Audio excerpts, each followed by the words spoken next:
Kasabay ng pagtaas ng presyo ng petrolyo, tataas din ang singil sa kuryente ngayong buwan. Live mula sa TV5 Media Center, nangunguna sa balita si Gerard de la Peña. Gerard, magkano madadagdag sa ating mga electric bill? Gigi, 64 centavos per kilowatt hour ang madadagdag sa bill ng mga customer ng Meralco. Parang maliit lang pero ang ibig sabihin lang nito, kung ikaw ay kumukonsumo ng 200 kilowatt hours buwan-buwan, madadagdagan ng 129 pesos ang iyong bill para ngayong Marso. Paliwanag ng Meralco dahil ito sa pagtaas ng singil sa kanila ng transmission charge ng National Grid Corporation of the Philippines o NGCP. Tumaas din ng bahagya ang generation charge o yung sinisingil naman ng mga power suppliers ng Meralco.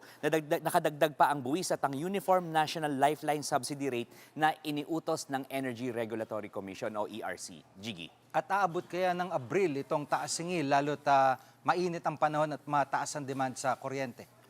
Nako Gigi, siguradong aabot ng Abril itong pagtataas ng singil natin. Dahil ngayon pa lang ay hindi pa ramdam itong epekto nga ng gulo sa Middle East, itong mga power rates natin. Ang kinukwento rin sa atin ng mga taga-Meralco, pag tumataas kasi ang presyo ng langis, tumataas din yung presyo ng liquefied natural gas o LNG at yung coal. At ito yung mga ginagamit na panggatong ng mga power suppliers ng Meralco. At ito nga, nabanggit mo yung summer, dahil summer nga, siguradong mataas din yung konsumo ng mga customers ng Meralco dahil siguradong marami ang bubukas ng kanilang mga aircon at ventilador. Pakinggan natin ang pahayag ng Meralco tungkol dyan.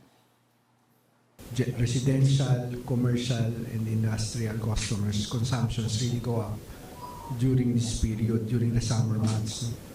Nagkaroon pa ng krisis sa gitnang silangan, Middle East, na maglalagay ng pressure sa fuel supply.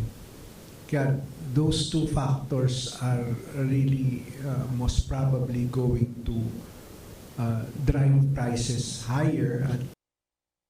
Gigi, isa pang dahilan kung bakit mas magmamahal ang kuryente natin, at least ngayong darating na Abril, dahil naman sa paghina ng piso kontra dolyar. Kasi yung ibang power suppliers ng Meralco, dolyar ang kailangan ibayad ng Meralco sa kanila, at ngayon mas mahina nga ang piso. Ibig sabihin nito ay mas maraming piso yung kakailanganin nila para makabili ng dolyar para mabayaran itong mga power suppliers. Yan muna ang latest. Balik muna sa iyo, Gigi. Yan ang ulat ni Gerard de la Peña, live mula sa TV5 Media Center. Mga kapatid, Gigi Manikad po. Pagdating sa mahalagang balita sa loob at labas ng bansa, dapat una sa lahat, mag-follow at mag-subscribe na sa social media pages ng News 5.